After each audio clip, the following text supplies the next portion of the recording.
বৰ দুখৰ বিষয় বা জেঠমহীয়া বলিয়া মানে আমাৰ ব্ৰহ্মপুত্ৰ এলেকাত বৰ বেলেগ ধৰণে বিচ্ছিন্ন কৰি পেলাইছে। যাতায়াত আমাৰ অচল কৰিছে।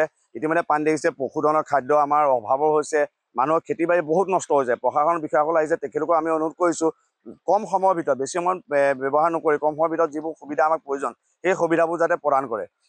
সদা গাঁৱৰ সৃষ্টিকা যিটো মূল পথ, সেই মূল পথটো 5 ঠাইমানত ছিগিলে। 1 নম্বৰ কথা। 2 নম্বৰ কথা, অসমৰ যিটো পৰ্যটকস্থলী চিকাৰীঘাট, সেই চিকাৰীঘাট বৰ্তমান বানৰ কবলত আৰু গৰাখহনীয়া কবলত। সেইহেতুকে মই চৰকাৰক বাৰম্বাৰ অনুৰোধ জনাইছোঁ, নেউল গাঁৱৰ পৰা যদি পাৰে অন্ততঃ চৰাই চাবৰি মানলৈকে এটা কৃষিবান আমাক ধৰি দি অন্ততঃ চিকাৰীঘাট পৰ্যটকস্থলীটো ৰক্ষা কৰে। নাই, তেখেতলোকে কালি ইতিমধ্যে তেখেতলোক উপমহলৰ পৰা সেইটো জনাইছে। তেখেতলোকে আমাক বাৰম্বাৰ যদি নাৱৰ প্ৰয়োজন হৈ যায় নাও দিব। ইতিমধ্যে আমি আজি গম পাইছোঁ অলপ আগত, তেখেতলোকে 2-3খন নাও ব্যৱস্থা আমাক কৰিছে। সেই নাওসমূহ ইতিমধ্যে পাম বুলি আমি আশা কৰিছোঁ।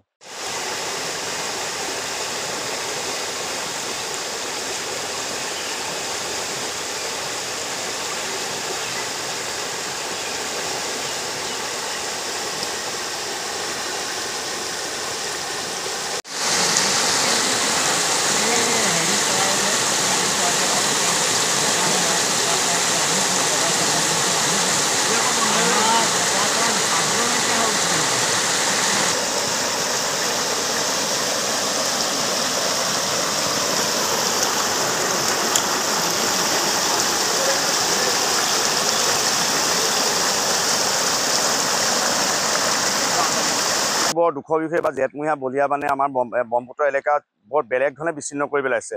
যাতায়াত আমাৰ অচল কৰিছে।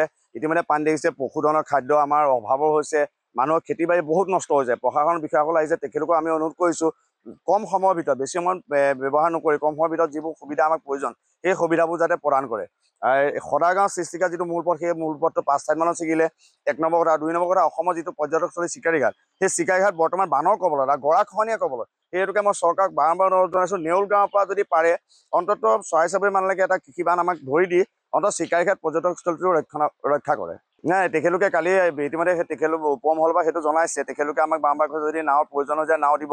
ইতিমধ্যে আমি আজি গম পাইছোঁ অলপ আগত, তেখেতলোকে 2-3খন নাও ব্যৱস্থা আমাক কৰিছে। সেই নাওসমূহ ইতিমধ্যে পাম বুলি আমি আশা কৰিছোঁ।